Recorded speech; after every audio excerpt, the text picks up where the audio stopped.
দক্ষিণ পশ্চিম চীনের সিচাং স্বায়ত্তশাসিত অঞ্চল।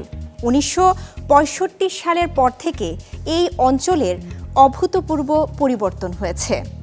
এই অঞ্চলটিকে আরও উন্নত, সমৃদ্ধ, শান্তিপূর্ণ, পরিবেশ বান্ধব করে গড়ে তোলা চীন সরকারের মূল লক্ষ্য।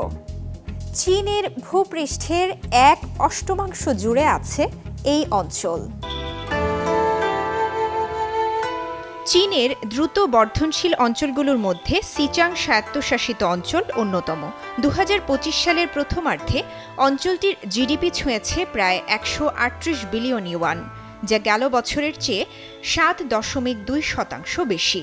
ধারাবাহিক এই প্রবৃদ্ধি কয়েক মাস ধরে দেশে শীর্ষ অবস্থান ধরে রেখেছে।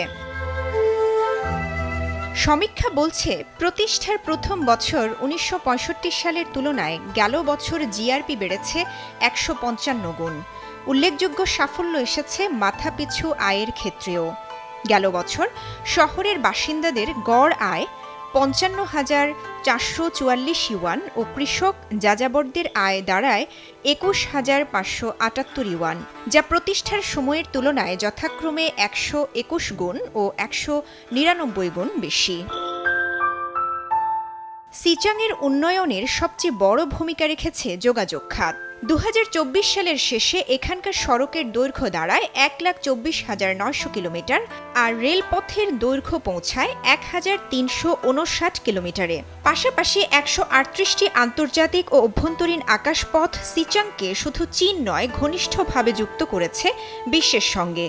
এই অঞ্চলের প্রতিটি প্রশাসনিক গ্রামে পৌঁছে গেছে ফাইবার অপটিক ও 4G নেটওয়ার্ক।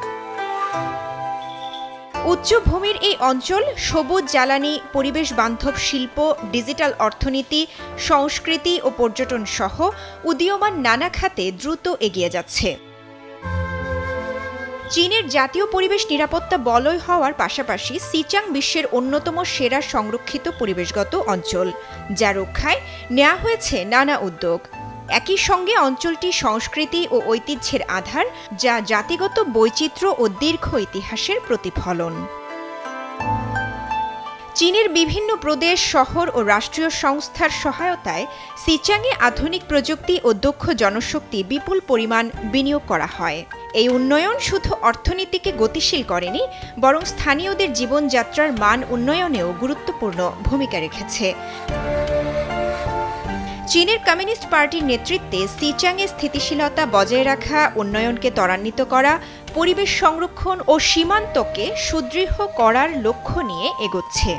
এতে সিচাং হবে আরও আধুনিক, ঐক্যবদ্ধ, সমৃদ্ধ, শান্তিপূর্ণ ও সুন্দর অঞ্চল।